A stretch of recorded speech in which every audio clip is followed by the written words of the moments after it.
अहमदा अहाक सिलचरगी रानीपुरदगी लापने अगी Ming money Kumar नौरेमसा ma'am पुनमक पिहान हनबदे काय खुमनजरी ngasi laiba mayam si aingondagi hena senior oiba aigi ithak thongma mayam ama yauri aina ngasi taksa dori se aina khange aina haire natraga aina khangi basina loire khandra aina taksa banate maramdi karigino da mayeksi matamama da 1994 95 ki da manipur dagi milal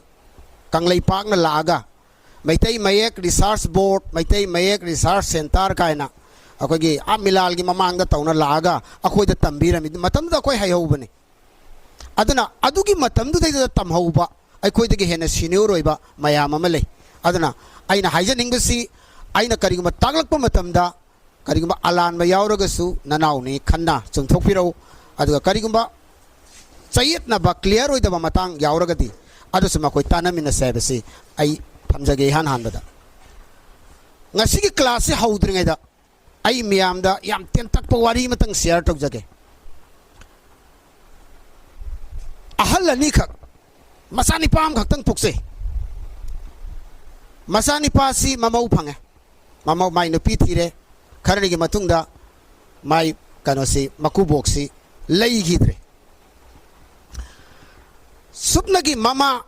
अमदी मागी नुपी हजकी मसानी पासी का मोय हुम लई मिने मकोई की जुमदा अमन car ममौ नुपीसना करी हायरी माई निपासदा युमदा अमन पोत थम्बाइसे लखिमी संगदे खुदम ओइना कोई सजीबु मतम दा युम सेंगदोंगनरी मरम अदुननी अदर अमन नरांग पोसे थम्मगदे लखी लेरोय अदना यारगदी गारी अमन बसे योंधोखरसे अदुदा अदुदी फरे आई तना आई डिसीजन लौबंगमदे मदर आईगी इमादा हंगयान माई मामा दंगी इमास माई गाड़ी से मल्लमिन से जोंधोकर से मामा दन करी है इबुंगो मसी की गाड़ी से जोन गनो मरम दी मसी की गाड़ी से मसीननी इमुंग पुरैब नपान मसी की गाड़ी से थौर गने नंग मी ओहलई ने अदर ngasi मल्ल सुमन्ना सिगी गाड़ी से सुम सिजन बदी यारे दना अदर मसी यो लोइसी सिने पोतु की वैल्यूज तो खंगु सिने अदर दगी दी खरनी लैरा नुपीस नदी योनिंगबा मासना हायराबा जून रिसी कदौरगे इमाना याते मदद माई नुपीसना करी हाय हंदक्तिन नो इमादगा हंगुरनु अकोई तुमिना योन रसे हायदना गाड़ी से लईगदबा मीदुदा फोन तौनारे कांटेक्ट तौनारे ममल ngangnare नोंगालगदी गाड़ी से योंदोरे नोंगालगदी लानी वारी पुमना मगसे नसाईगी मामा हनुबीदुना लोइना ताई रूम ममदगी नोंगालगदी गाड़ी लौबलानी नोंगालगदी नसाईगी अहन मामा से थीबदा फंगद्रे लैकाय फन मचपना हंगे अमबौ लेत्रे संफंग फंगद्रे कायना थंगददी गाड़ी दुगी मनाक्ता चंगुबा मतमदा गाड़ी दुगी मनुंगदुदा नसाईगी मामा हनुबीदो सीरगा लेरमनी वारिसना पिरेबा फिनिशिंग से करिनो पोत की वैल्यूज तो खंगो हायबनी अखोई इसा मणिपुरी अखोई से इसा के लोन लेजब कम्युनिटी अमनी अमदी इसा की मयक लेजब कम्युनिटी अमने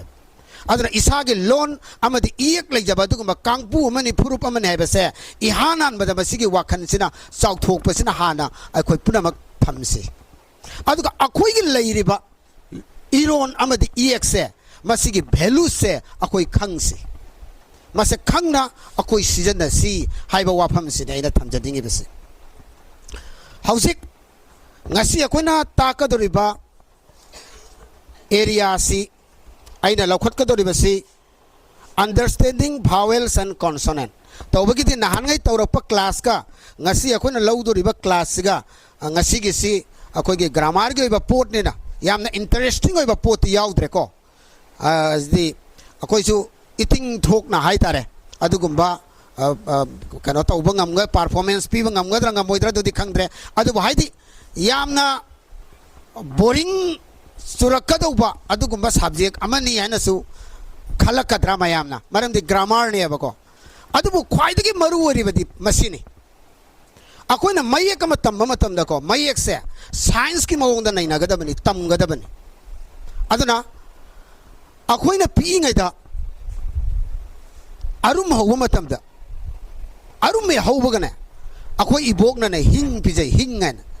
हिंग से अखोइ कैनोम कने मारोय अमा खंगने मयाम हौजिकति साउथ रोमदा करिदा थाव ngौबदे सिजनबनी मसे मनम याम कल्ली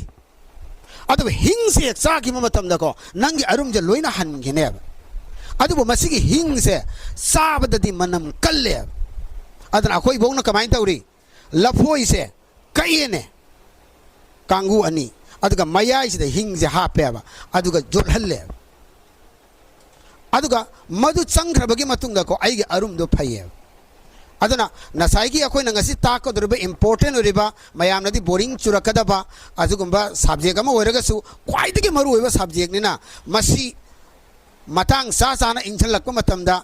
सुम उताई सानाबा वारी मसा मसा शेयर तौजरकनी मधु मयामनसु दो एंजॉय ओइना मधु लौबी रे हरगा ngasiगी क्लास से अखोइ पुना समिनसी अदुना आइना हाइजरिसनी करिगुंबा आइना हाइरक्पा मतमदा अलाना हुई क्या यावरगसु मयामना मधु आइबु गापिउ अदुगा ताना तामना मिनसी हाइबसी मसु आई थमजरी हौजी अखोइना तमदुरिसी vowel and consonant असे तमगे हाई तारगदे अखोइ कैदोबा ताई नंबर 1 मयेक खंगबगी मथौ ताई मयेक से खंगगनी अखोइना vowel and consonant लाक्तोरिसे अदो लोन गी मतंग सिदा ngasi मालेमना चौखली बसे लोन गी मतंग ननी लोन गी मतियंगना अखोइ चौखली बनी संस्कृति में सभ्यता में चौखली से बाकी ओन लैंग्वेज ने अदर नंगना नंगी लोन से अहान बा रेस्पेक्ट तब तमगदबनी अखोइ सिददी खंगद्रेको अखोइगी लखीपुरम द लागा खंगनी लखीपुर हरिबा एरिया से मसी दुकान से लोइन मयांग अतनी अदुबु मयांग सिंगदो लोइन मैतेरोन ngangi मपालोम दै लागा लखीपुर दा खरस तव नुंगाए बा हाइनेय अदुगा दै मफम दुदा खरस तौनरे मरमदी करिगिनो लोइन मैतेरोन ngange मयांग सिंगदो करी मरमगी ngange नो मतमदुगी अहल लमन सिंगदो मदुनने नोंग मत बेंगोली सीजन नखिदे माय लोन द सीजन नय इनक नक सिलचर लाक्पियो जानीगंजता कोन जोनबा पिथाईगी कोरीगी सेंगजेंगी दुकान खरा लैबनी बेंगोली गतनी मैते रो लोइन खंगे मदु करिगिनो मतमदुगी इपा इपु इमा इबेन मयामदो अदुना तंबीरम खुदोलने हजिकती अकोन अतांग अतांग स्कूल तमुबन रखंदे good morning to good night से अखोई लोन से ngang बद इकाइनरे अखोई से अदुनी आइना हाइनिंग बसी अजि इमा इबेन हमदा हंग अखोई पॉलिथिन से पॉलिथिन हाय अखोई दि अद हानगे हनुबीम दा हंग अब चेरांग आइना हरकने अब चेरांग दोन मोगी लोन जेंग अदुमाइना अखोई लोन से मसे अखोई डेवलप ओइनबगी दमक मसे अखोई सीजन नगदबनी मतमदुदा अखोई लोन से ममिंग चलकदुइने अदन अखोई लोन दु सीजन नत्रगदी डेट लैंग्वेज ओइगे ताबनी कसारदगी कसारी मुतखिबा त्रिपुरादगी त्रिपुरी मुतखिबा अदुमाइना नंगी लोन नंगी मयक लेजरिबा मय लोन अदो ngangbद इकाइनु सिनिदा मदु यूज तो बतम इमा इपा से पापा मामा ने सिंगरे जिकती स्कूल ले हलागा नंगी फादर डी लाया कोई फादर डी स्कूल ले हौरी का हाइगुबा मयुंगी मपा दना तब स्कूल चौददी स्कूल के ओजा मकोक तो फादर गौरेबा अद असि अखोई पपा नते फादर डी स्कूल ले हौरी का येंग अखोई जनरेशन सिना अतुप माइकई अमद मायोन ला इसेंग मरमदुना आइना हाइडिंग बसे अखोई लोन से मसे मयक सेंगना सीजन न सी हाइबनी ngasi चिंकारिब चिंगमी अमतना चिंकाबद नुंगाइते आइदना फनेक होंदोखिबा लेते मोइ चिंगी फनेक तो सम सेले अदुना अखोगी लेजरिबा कल्चर हाइबसे मसे अखोई थादु ओइसे हाइबसे आई इहाना न थमजगे लाइबा पोनसि करिनो सोसाइटी अमा कम्युनिटी अमा संस्कृति अमा चौखलकदुरिसे लोन गी मपाननी ngasi yengbew achaw event Olympic न सिंग गेम दा सुम जेंग मतम दा को चाइनीज की मयक से तुकला इंगलगने बैनर मचेदम कोरिया के का थकलो इंगलगने माकी दो चाइनीज न पुथोप प्रोडक्शन द येंबु इंग्लिश मयक लिक न हापगने को मोगी चाइना मरोन दो मयाम इवन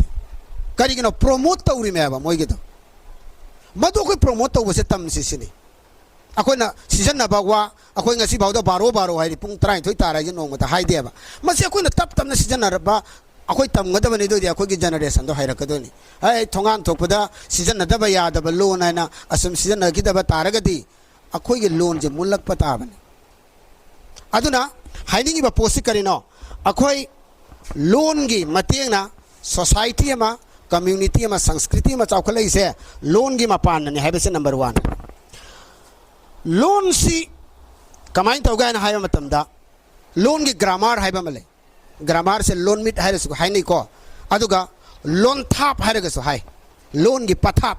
ꯂꯣꯟ ꯑꯃꯕꯨ ꯀꯔꯝꯕ ꯃꯑꯣꯡꯗ ꯉꯥꯡꯒꯗꯒꯦ ꯀꯔꯝꯕ ꯃꯑꯣꯡꯗ ꯁꯤꯖꯤꯟꯅꯒꯗꯒꯦ ꯍꯥꯏꯕꯒꯤ ꯄꯊꯥꯞ ꯑꯃ ꯇꯥꯛꯄꯤꯔꯤꯕ ꯑꯗꯨꯒꯨꯝꯕ ꯂꯥꯏꯔꯤꯛ ꯑꯗꯨꯕꯨ ꯂꯣꯟ ꯊꯥꯞ ꯀꯧꯏ ꯑꯗꯣ ꯂꯣꯟ ꯃꯤꯠꯁꯨ ꯍꯥꯏꯅꯩꯀꯣ ꯂꯣꯟꯒꯤ ꯃꯃꯤꯠꯅꯤ ꯀꯥꯏꯅ ꯑꯗꯣ ꯀꯔꯝꯕꯅ ꯐꯖꯒꯗꯕ ꯍꯦꯟꯅ ꯁꯤꯖꯤꯟꯅꯔꯛꯄꯗꯣ ꯃꯗꯨꯅ ꯆꯠꯅꯈꯤꯕ ꯇꯥꯕꯅꯤ ꯑꯗꯨꯅ ꯑꯗꯨꯃꯥꯏꯅ ꯑꯩꯈꯣꯏꯁꯨ ꯑꯩꯈꯣꯏꯒꯤ ꯂꯣꯟꯁꯦ ꯁꯨꯝ ꯁꯤꯖꯤꯟꯅꯕ ꯇꯥꯏ ꯑꯗꯨꯅ ꯒ꯭ꯔꯥꯃꯥꯔꯁꯦ ꯅꯣꯡꯆꯨꯞꯂꯣꯝꯒꯤ ꯂꯣꯟꯒꯤ ꯒ꯭ꯔꯥꯃꯥꯔ ꯒ꯭रीꯛꯀꯤ ꯒ꯭ꯔꯥꯃꯥꯔꯁꯦ ꯃꯇꯧ ꯇꯝꯃꯒ ꯒ꯭ꯔꯥꯃꯥꯔꯁꯦ ꯁꯦꯝꯅꯩ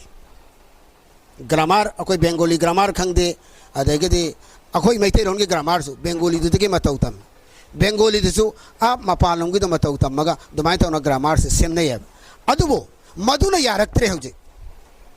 ꯃꯔꯝꯗꯤ ꯂꯣꯟ ꯄꯨꯝꯅꯃꯛꯁꯦ ꯑꯃꯒ ꯑꯃꯒ ꯃꯥꯟꯅꯗꯦ ꯂꯣꯟꯒꯤ ꯃꯆꯠ ꯈꯦꯠꯅꯩ ꯑꯗꯨꯅ ꯂꯣꯟꯒꯤ ꯃꯆꯠ ꯈꯦꯠꯅꯕꯗꯨꯅ ꯑꯩꯈꯣꯏꯁꯨ ꯑꯩꯈꯣꯏꯒꯤ ꯑꯣꯏꯕ ꯇꯣꯉꯥꯟꯕ ꯒ꯭ꯔꯥꯃꯥꯔ ꯑꯃ ꯂꯩꯖꯩꯌꯦꯕ ꯈꯨꯗꯝ ꯑꯣꯏꯅ ꯍꯥꯏꯔꯕꯗ ꯐꯅ ꯑꯩꯈꯣꯏꯅ ꯏꯪꯂꯤꯁ ꯉꯥꯡꯉꯦ ꯍꯥꯏꯅ ꯍꯥꯏꯔꯒꯁꯨ ꯌꯦꯟꯗꯥꯏꯁꯦ ꯏꯪꯂꯤꯁꯇ ꯑꯝꯇ ꯍꯜꯂꯨ ꯍꯥꯏꯇꯥꯔꯒꯗꯤ ꯑꯣꯖꯥ ꯍꯣꯏ ꯉꯝꯃꯣꯏ ꯃꯔꯝꯗꯤ ꯌꯦꯟꯗꯥꯏꯁꯦ ꯕꯥꯁꯀꯦꯠ ꯍꯥꯏꯔꯒꯅꯦꯕ ꯑꯗꯣ ꯕꯥꯁꯀꯦꯠꯇꯨꯅꯗꯤ ꯌꯦꯟꯗꯥꯏꯗꯨꯅ ꯄꯤꯅꯤꯡꯉꯤꯕ ꯃꯤꯅꯤꯡꯗꯣ ꯆꯞ ꯆꯥꯅ ꯄꯤꯕ ꯉꯝꯗꯦ ꯑꯗꯨꯃꯥꯏꯅ ꯑꯩꯈꯣꯏꯁꯨ ꯑꯩꯈꯣꯏꯒꯤ ꯑꯣꯏꯕ ꯑꯗꯨꯒꯨꯝꯕ ꯅꯤꯌꯣꯝ ꯂꯩ ꯃꯔꯝ ꯑꯗꯨꯅ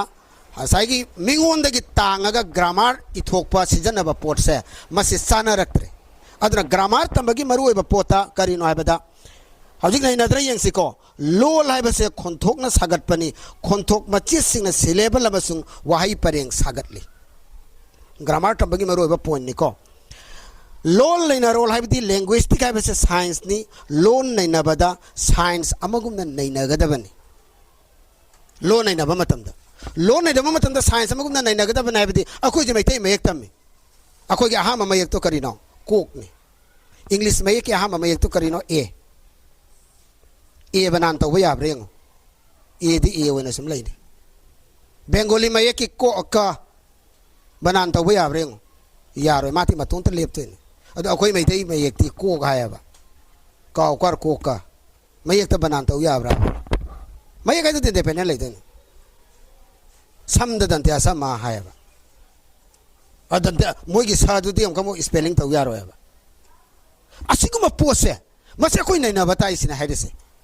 ꯑꯗꯨꯕꯨ ꯀꯔꯤꯝꯇ ꯅꯨꯡꯁꯥ ꯊꯤꯕꯤꯔꯨꯅꯨ ꯒ꯭रीꯛꯀꯤ ꯑꯦꯜꯐꯥꯕꯦꯠꯇ ꯑꯜꯐꯥ ꯕꯤꯇꯥ ꯒꯥꯃꯥ ꯍꯥꯏꯅ ꯃꯣꯏꯁꯨ ꯇꯝꯃꯦꯕ ꯑꯜꯐꯥ ꯍꯥꯏꯗꯨ ꯑꯦꯅꯤ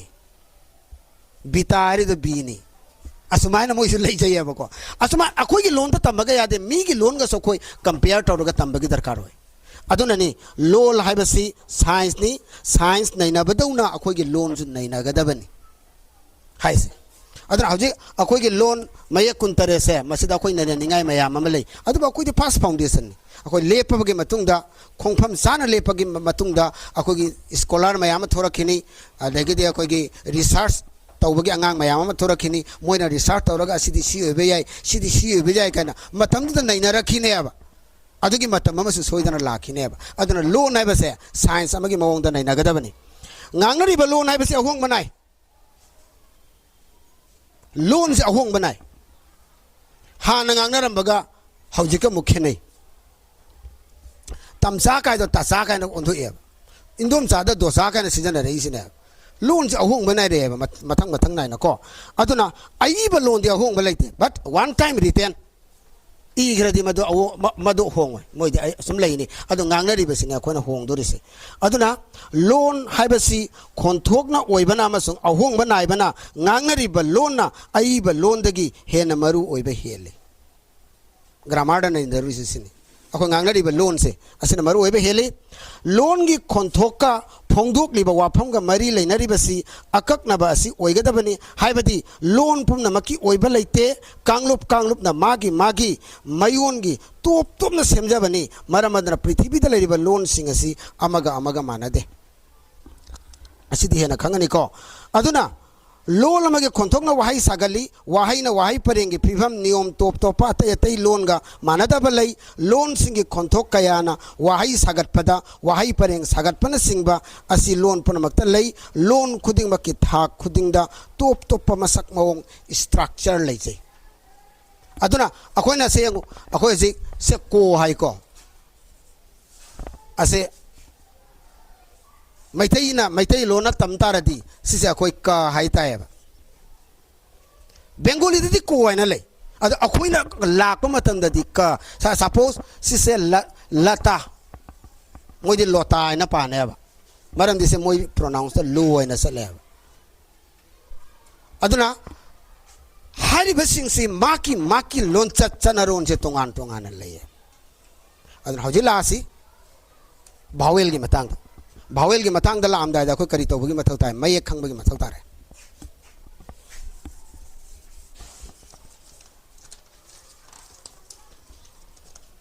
ahamadi ko sum bengali mai na sum isi ko khang na ba ko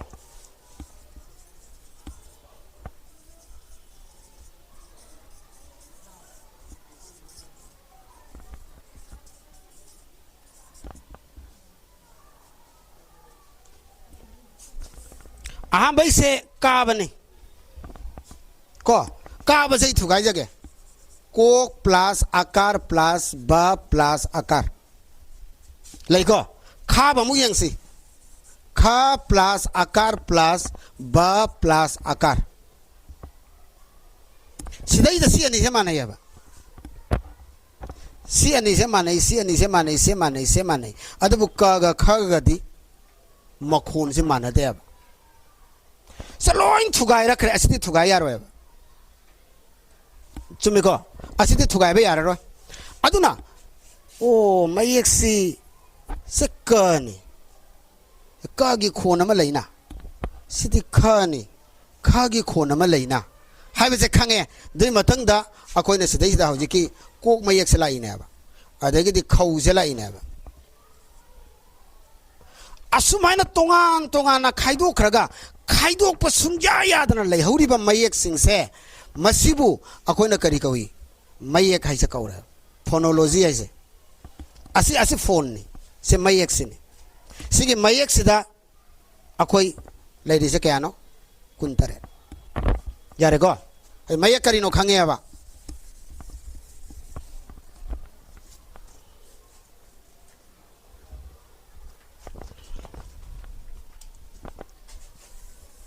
हौजिक सिगी मयेक Singh से करी हाई के फोनिम को खैतंग दिस बोरिंग चुरे सुना तब तम ताज को हौजिक फोनिम सिदा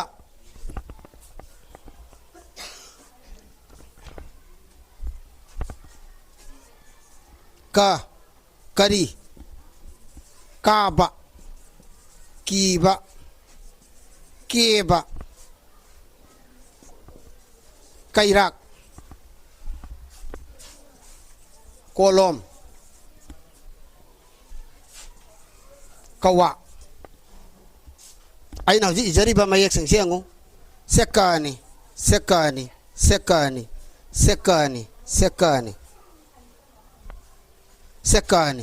sekanga tani hari bakka sing se hojik tongan ba saktam lo ra ya bakka sina ka se ka na le resina ka ba ma ki pronounce lai se ko ki ba ke ba adai kaira adai kolom kawa asumaina ka sina lo ri se tongan ba ma ki mawong lo re masibu kari kawi akoina phonim elophone ko re phonim gi elophone asibu phonim gi elophone kawi hauji yang kumna nei na roi si ase angang da di takada banati isagi khangna na ba poni ko kari no ai matam da oja ise lu re oja da khwai dei lu ri se lp school ge oja ni करीनो आयदा मयाम की मियंग से LP दे जेंगपा अदना नसाइगे अखोय नसु foundation ओरिबा मी नसु question ने हंगजलो अखोय नति ता fast फंगना दुरी जे नोयनी मैते मयक ताक तुरिसि अद मैते मयक मरम मयाम अमा हंगजलो अदु मु खुमंगमद्रगदि मु इकाय दुइने अदना इहान हान मतमदा ख्वाइदगी लाइरिग हेगदबसे एलपी गिनी अदना ओजा एलपी की स्कूल की ओजा सिंग जो कोई कौबम थोकते अदना ख्वाइदगी मरु ओरिसे अखोय ओजा सिंग सिनी अदना मखोंग सिंगननबगी दमकते ने हाइजरिसि हौजिक फोनिम खंगे फोनिम दा लैरिसे मथंग मथंग लासिको अखोय दा लैरिसे असिदि तामनी को सम लाई मिट पा ना सिल तिल खौ ngौ thâu वाई yang huk un i pham atia adu makha jai ibam leitrami idrega gok jamrai bazil dil gau dau pham sumaina mayek si kuntaret lei siti khangbira mani mayek kuntaret se ahum sari su khangamani ko line amada ahum sari se habet khangaba english bengali gi moi manga sai ba line amda sadra moi manga sabani ada akhoi mitei mayek gi ahum sai ba ko anyway yam sangna chala roge natra di point da laro kari maram gi ahum sari no kai se hayeng last ke class am le adai clear hoge sigi mayam se masigi marak sida atia बाउ से मयक तरा निपान ने अखोई की मितई पुयादा फंगनाबगी मतुंगिना वाकोगलोन थिलेल सलाई अमाइलोन पुको हारी से अखोई की मयक की मरम द इबा दुगुबा पुयानी हारिबा पुया से मसिददी अतिया भाउसितने अदुगी मखादा हारिबा तरा निपान सिना हौजिकी अतोप तोप लोन सिंगसे इबदा यारकते मदु याननबगी दमक्ता मयक मापन खका हफ्सली मरम अदुना पुन्ना कुंतरे सुवने कुंतरे सिमा लैरे को मयक कुंतरे रमा खंगसिको मयक कुंतरे रमा लैरे दुई मतुंग द लोनसु मयक लाने लोनसु मयक निपान नमा लाया सिजि खंगमनि को लोनसु मयक निपान नमा लाया लोनसु मयक लोइरबा मतुंग दा खोंथोक मयक गाना मगा लैबने फंगबा खोंथोक मयक क्या खलै तरुक खगलै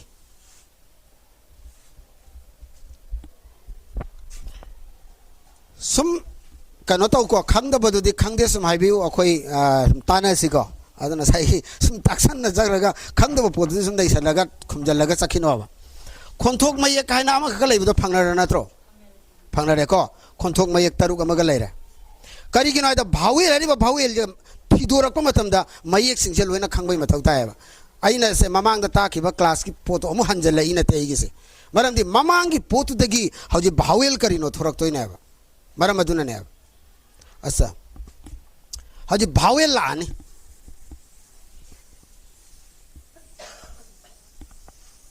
भावेल सी मैते रोंदा हंदोक्ता रडी खोनबु हाइताय भावेल कॉन्सोनेंट सिना खोनबु सिना खोनयान हाइदि कॉन्सोनेंट हारिबा मयक से हाइदो को मतदा भावेल से जानरे चकने अदना मा अदुसु जाय कैसु कायदे दुगी पोतो को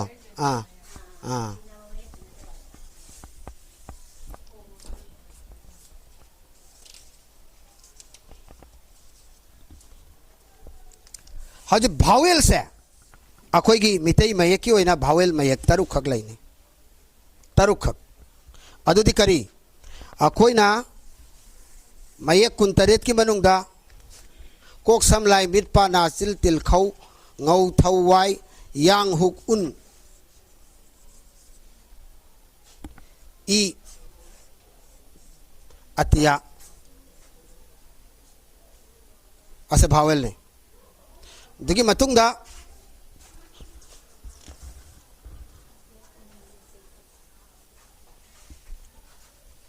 आयना मा लेबनी फंगब्रा अदई मतुंगदा ओ आयना मा लेबनी ओटना हाफ की बदो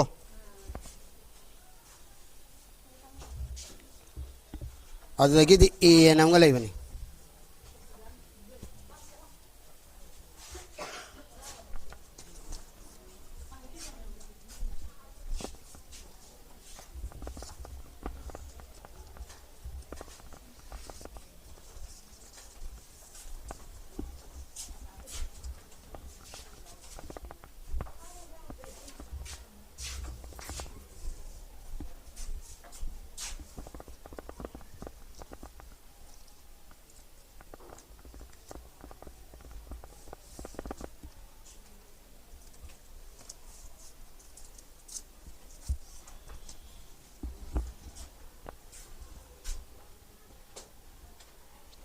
भावेल हाइदी करी थबोंबीदगी नुंसितपु मनुंगदा अपनबा मत पीदना हाइदोरक्पा मांगोंदा अपनबा अमत पीदना हाइदोरक्पा अदुगुंबा खोंथोक मचेत अदो मदुबो भावेल कवे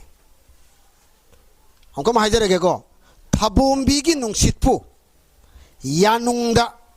अपनबा मत पीदना हाइदोकपा खोंथोक मचेत अदो मदुबो भावेल कवे हजे भावेल से माई सीजन अब हमसे मुहायरा है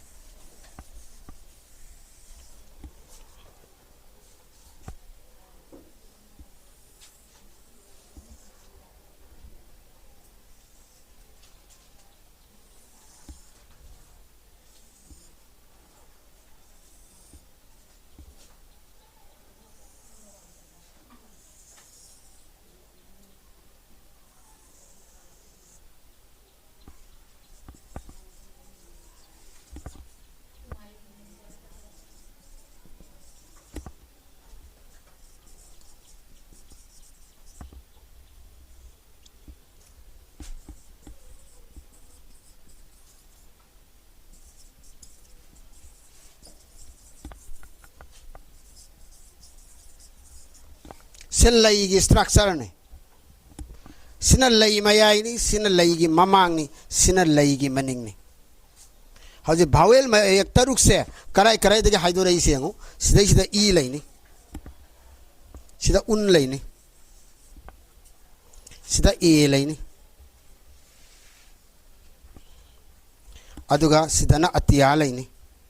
सीधा ना ओ लई नी अदुगा सीधा ना आ लेने से थांगत पिउ याय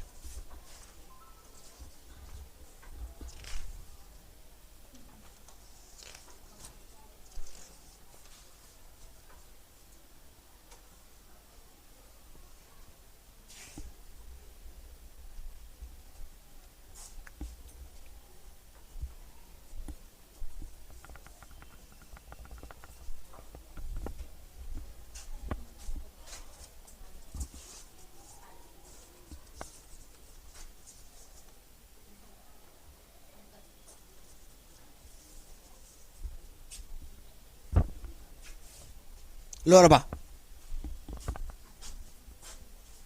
हजिक फास्ट ले से ई नी ई की डेफिनेशन से हाइजर रखे ई भावेल सी हाइदोरक पदा लैमांग न वांग न थांगली सिनबान कोइदे मसिबु लैमांगी अवांग ब सिनबान कोइदबा भावेल कवी भावेल असी वाहई की अहौबदा मरक्ता अमसुंग अरोइबदा सिजन सिगी भावेल से अहौबदा सिजन नहीं अदुगा मरक्ता से सीजन नहीं अरोइबदा सीजन नहीं सपोज इमा आरे ने अहौबदा सीजन आरे तो अदगिदी सी बाहरो ने सी मरक्ता सीजन आरे अदुगा अलोइबदा सीजन नहीं मदुदी सपोज लाई सुमाइना सीजन नगनी मासे अदुगी मथंग द लेरिसना ए सिगी ए से भावेल असी हाइदोरक्पदा लैमांग असी मयाई ओइरपना थांगली चिनबान कोइदे मसिबु लैमांगी मयाई ओइबा चिनबान कोइदबा भावेल कवी भावेल असी वाहई की अहौबदा मरक्ता अमसुंग अरोइबदा सिजन मसिगी ए सिसु खुदमोन एकागारी हैरोने अहौबदा सिजन है अदगी केब के मरक्त यावरबनी अदुगा अरोइबदना मची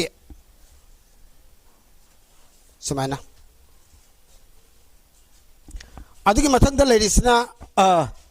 अतिया से चोंग चोंग भावेल से हाइदोकपदा लयाय से मयाय ओइरमना थांगली चिनबान कोइदे मसिबु लयाय की मयाय ओइब चिनबान कोइदबा भावेल कवि भावेल से वहाई की अहोबा मरक अमसुंग अरोइबद सिजदे ऐसे ओप तक चल थंग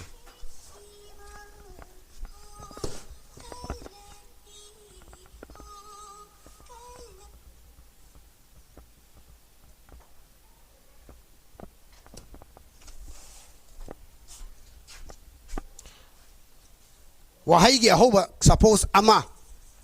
अहोब सीजन से मयाद सीजन अदुदी वहाई की मरक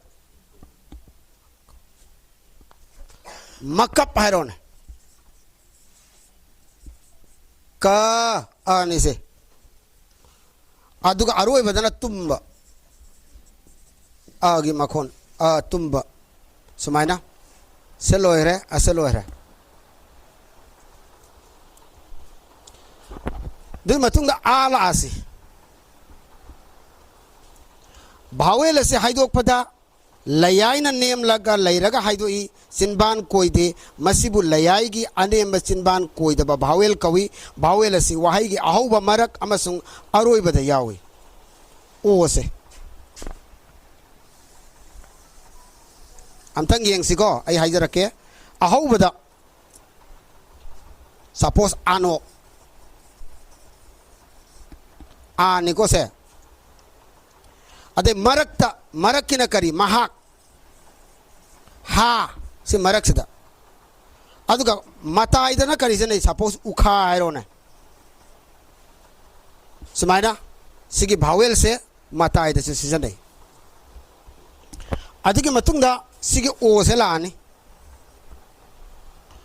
ओ से न करी भावेल सी लाइनिंग ना मयाई ओइरमना थांगलगा हाइदोई चिनबान कोई मसिबु लाइनिंग की मयाई ओइब चिनबान कोई भावेल कवि भावेल से वहाई की अहोबा मरक अमसुंग अरोइबदा यावी दोइती हौजिक सिसे कराइदा हजाउरी यंगसिको सपोज ओकले ओ फास्ट यावरे से मरक की दना खोट खोत मरक से यावरे अदुगा मताइदना खंगलो हायरो खंगलो हायमा मतंदा लो आ मताइदा ओ से लेरे सुमाइना हजे मथंग दले जे उन मुला से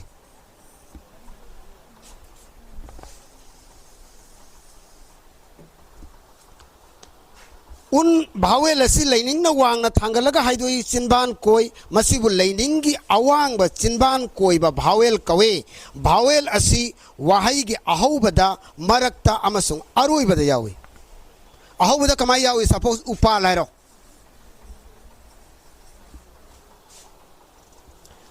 अदगिदी मयाइदना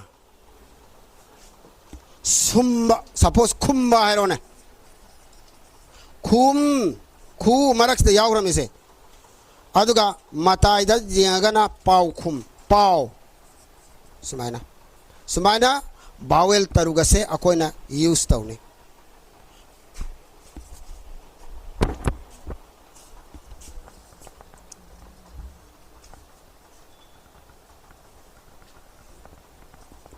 हजी भावेल खांगे मथंग लातुरसिना कॉन्सोनेंट कॉन्सोनेंट है करी नसाई की मपुंग में एक कुंतरेता अहुम खक्तो लौथोखरगा लेमहौरिदो कॉन्सोनेंट ने सिदि लाइरे नको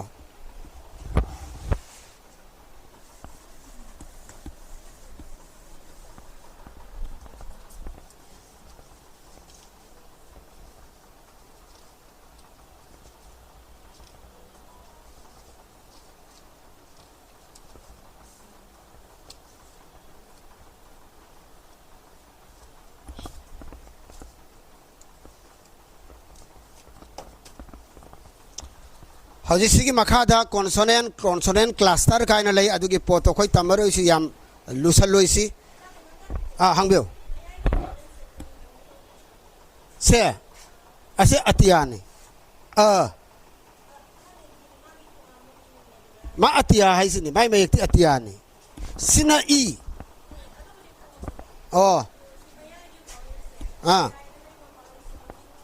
ओ माई ममिंगदुरो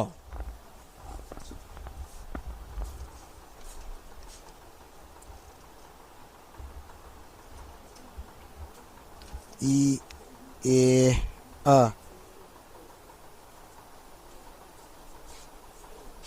असिगी भावेल से हाजरके को भावेल असी हाइदोकपदा लयाय असी मयाय ओइरबना थांगली सिनबान कोइदे मसिबु लयायगी मयाय ओइबा सिनबान कोइदबा भावेल कवे सिगी ममिंग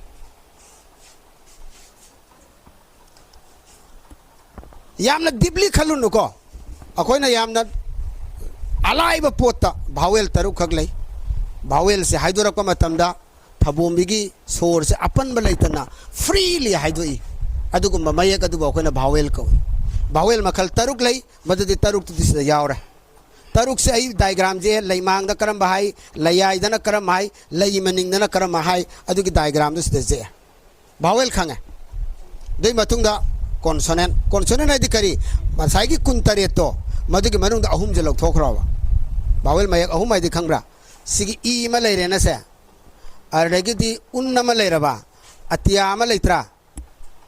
असे कुंतरेत की मनुंग यावे अदुई मनुंग मतैदा अतैदगिदी ए गुंबा ओ गुंबा आ गुंबा सिदी आ नसाइगी खोंथोक मयेतुदगी थोरकपने यारे भावेल अमसुंग कॉन्सोनेंट खंगे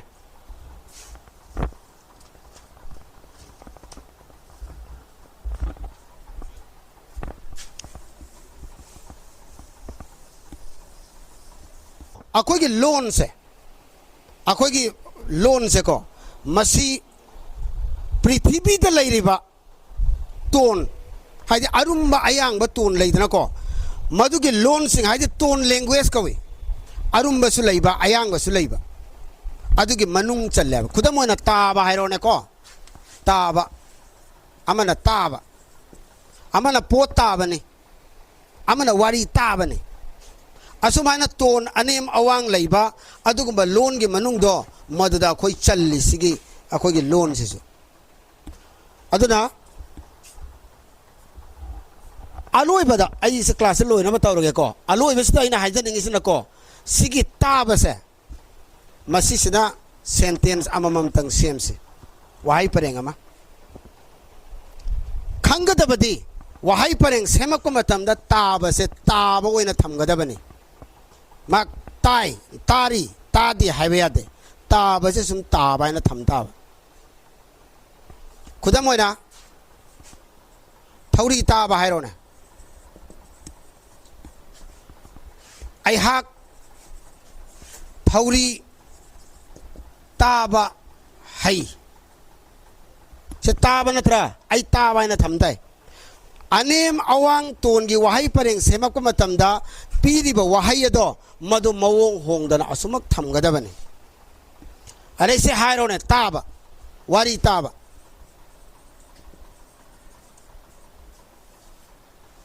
सिना थौरी ताबा से सिगी ताबा से असि जो अरुम्बा ओइग्रनी को असिगी ताबा सिना करे से पोत सक ताबा मखादा ताबा हाइरगे समझना असिना अयांग बने दोदी कमा है नहीं मखादा ताबा पोत सागनु अरुम अयांग वहाई परेंग सेमबगी मवोंग दे समायना सेमगदबनी समायना अतै दे आई एग्जांपल अतै दे हायर रोगे आई सिदै सिदै की भावेल अमदी कॉन्सोनेंट की आई की चैप्टर सी सिदै सिदै लोइसलगे अदुग अलोइबदा आई की फर्स्ट सेशन की क्लास से लोइसलपगे अरोइबदा इना हाइनिंग से को वारी खक्तंग शेयर तौगे लौमी अमखक ले लौमी से मा की लबुक से तुरेन मपान दले माना नीति की संबोध खोए नोंग माना संबोध खोई मतम से मसिदा मा की लबुक सिदा को नुंग घर तारम में लबुक तो नुंग ता भाईसी पोट चई हाइदी चेंग थोक फोक थोक मरांग काइबा अदि डिस्टर्ब होया माना नुंग ता बदुना दे कई करम है ना कनो संबोध खोई नी नत्रग लौ लिंगने अदना माना नुंग से पायरा पायरा का तुरेन दो लंग थुइया अद नुंग जे येंग बदते मसा याम फजबने ngasa ngasa nganga na masu se ado mai masa ni pani ga le jai mai masa se sana halu ge adna mana nunga ni khara joma ga pulai lawmi ni pung tra ni thoi gi sak sare doi matung da ngahak nung din ge pothare masa ani duna na sai mana porak pa nung do sana halle kanna sanari matang da lawmi si ge marup amale marup se koirak pani mai mai koirak pa matang da ma ki angang mayam sina nung je sana ramba matang ito kama inga nga yaba nung je tapara ga lokhat le mayam ning sing biu hauzik laiba marup se maknas mai sinbam jena sunari ni mai marup amaduna lawmi ni aduna mana tak khungala ko nung je yeng ko mana itaw aina mai mataw se kore nung je yeng ga ma dai mai mataw na kari no pinga paina pu pu hawala chele kai do itaw kai do rena itaw nang asigi nung je kari angang hinda sana halino sini du kai do ga du nung de adu du ko nung maya mai turen da hundo mena adu masa khara phaje nei pula phoi ane adu nung du di kana da nung ni madda mai marup tuna hai bai taw nang na khang da na tawri mi si nung na te sana ne nang na khang da bana mara moraga sana do turen du da nang na hundo me adu matung da lawmi do asu soire mana maman tangraba sana do hundo mu do pamure ye adu maina koina angang sing de advice pi ga da base matam manghan gano angang sing duna di khang da bana na sai gi lawmi duna sana du gi value do khang da bana turen da hundok pudo adu maina akoi gi angang sing jena khang da na hoji matam je manghal le adu hayang mana realize to ko matam da mana gyan la ko matam da matam gi value se khanga ko matam da na sai gi lawmi duna sana ni khanga ko matam da mana afsus oirak pudo adu maina na khoi su हाबि आगांग सिंग हाइजबनि को नखोइ सु मतम गी ममल खंगक मतम दा नखोइ निंगम ओय मरमदन मतम मांगन गनु हाइबा advice से मसे आगांग दा अखोइ पुन्ना पेमिनसी हाइबा वाफम सि थमजरगा आइगी आहान सेशन के क्लास सि मतांग से टेंशन जरगे पुनः को थागसर